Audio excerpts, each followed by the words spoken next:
వామన్నం చేసి చూపిస్తానండి. మీకు ఇదివరకే చెప్పాను నేను చేసి చూపిస్తానని. ఓకే, దానికి కావాల్సిన ఇది అంటే వాము రైస్ అనమాట. పిల్లలకేంటి పెద్దలకేంటి కొంచెం తేడాగా ఉన్నప్పుడు చక్కగా చేసుకుని తినాలి.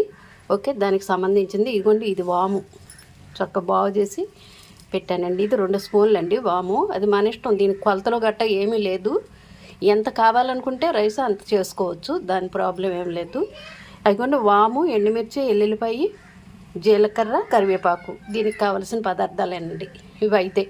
ఓకే, నేను ఎలా చేయాలో ఏంటో అన్నీ చూపిస్తాను మీకు వివరించి. ఓకే, చక్కగా వేడి వేడి తింటే ఎంతో మంచిదండి ఆరోగ్యం. వాము చాలా మంచిది కదా. ఓకే, నేను చూపిస్తాను అన్నీ వివరించి. చూశారు కదండి, వాముకి రైసు. ఇదిగో ఆయిల్ ఎంతో అక్కర్లేదండి, కొంచెం చాలు. ఆయిల్ ఎక్కువ పట్టదు, అది సరిపోద్దండి. ఆయిల్ ఎంతో అక్కర్లేదు, కొంచెం 2 స్పూన్లు వేస్తే చాలు. వాము రైస్ అండి, అంటే వాము అన్నం. ఓకే,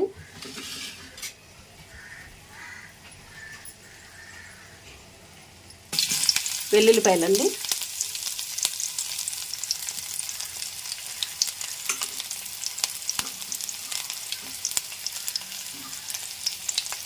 చూసారు కదా, వెల్లుల్లిపాయలు వేసాను. ఇదిగోండి జీలకర్ర,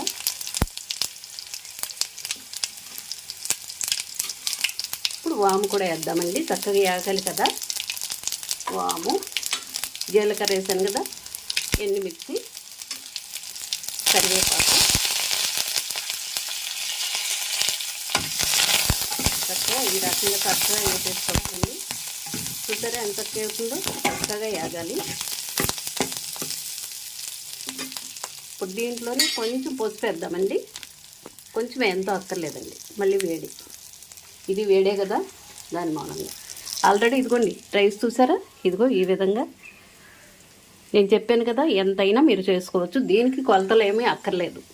చూసారుగా చక్కగా వేగింది కదండి వాము. అది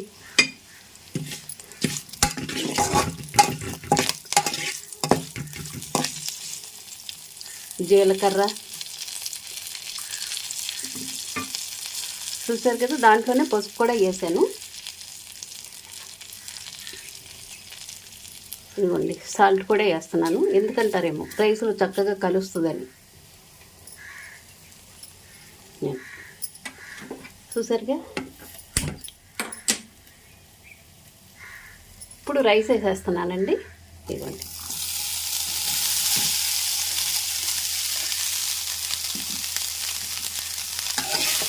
కింద నుంచి పైకి ఈ రకంగా చక్కగా, ఈ రకంగా వామ్ అన్నం అంటే చక్కగా ఈజీగా అయిపోద్దండి. పెద్ద కష్టం ఏం లేదు. అది మీ ఇష్టం ఎంత చేసుకుంటారో, ఇంత అని కొలత ఏమీ లేదు. ఒకవేళ మనం ఏదైనా ఇంట్లో వండుకున్నాం అనుకుంటే గుప్పుడు బియ్యం ఎక్స్ట్రా వేసుకుని చక్కగా అంత వామ్ అన్నం చేసుకుంటే మనకు బాగున్నప్పుడు, కడుపు తేడాగా ఉన్నప్పుడు చాలా బాగుంటుంది. చూసారుగా చక్కగా ఈ విధంగా జీలకర్ర, వాము, వెల్లుల్లిపాయి, కరివేపాకు కమ్మని వాసన వచ్చేస్తుంది. చూసారా కలర్ కూడా లైట్ కలర్ వచ్చింది. ఇంతేనండి, కొంచెం మూత పెట్టి బాగా స్లో మంట మీద మగ్గనిస్తే వాము అవి కమ్మని వాసన పట్టేస్తుంది అనమాట. అలాగే ఓకే, చూసారుగా ఈ విధంగా చక్కగా చేసుకోండి మీరు కూడా. వామన్నం అంటే వాము రైస్ చూసారు కదండి,